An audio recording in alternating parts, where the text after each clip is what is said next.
വയനാട്ടിലെ ഇരുളത്ത് കാലിന് പരിക്കേറ്റ കാട്ടാനയ്ക്ക് വനം വകുപ്പ് അധികൃതർ ചികിത്സ നൽകി. മയക്കുവെടി വെച്ച ശേഷമായിരുന്നു ചികിത്സ. 45 മിനിറ്റ് നീണ്ട ചികിത്സയ്ക്ക് ശേഷം ആനയെ വനത്തിലേക്ക് വിട്ടു.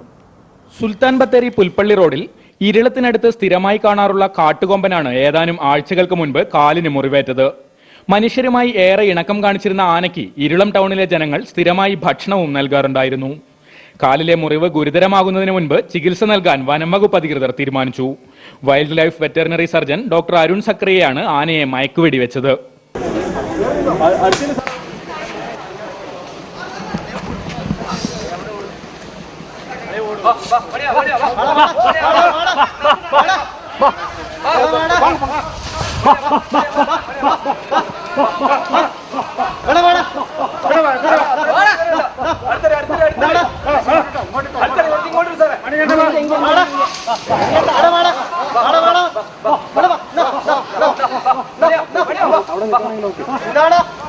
ആനയുടെ മുറിവ് വൃത്തിയാക്കിയ ഡോക്ടർമാർ അത്യാവശ്യ മരുന്നുകളും നൽകി.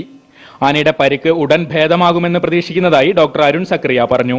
മുണ്ടെല്ലാം ഡ്രസ് ചെയ്തു, ആന്റിബയോട്ടിക്സും ബാക്കി സപ്പോർട്ടീവ് മെഡിസിൻസ് എല്ലാം കൊടുത്തു. അത് കഴിഞ്ഞ് നമ്മൾ റിവൈവ് ചെയ്തു.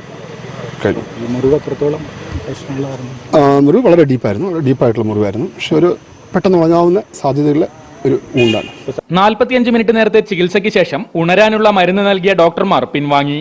15 മിനിറ്റോടെ ബോധം വീണ്ടെടുത്ത കൊമ്പൻ ഉൾക്കാട്ടിലേക്ക് മടങ്ങി. ഏതാനും ആഴ്ചകൾ ആന വനം വകുപ്പിന്റെ നിരീക്ഷണത്തിലായിരിക്കും.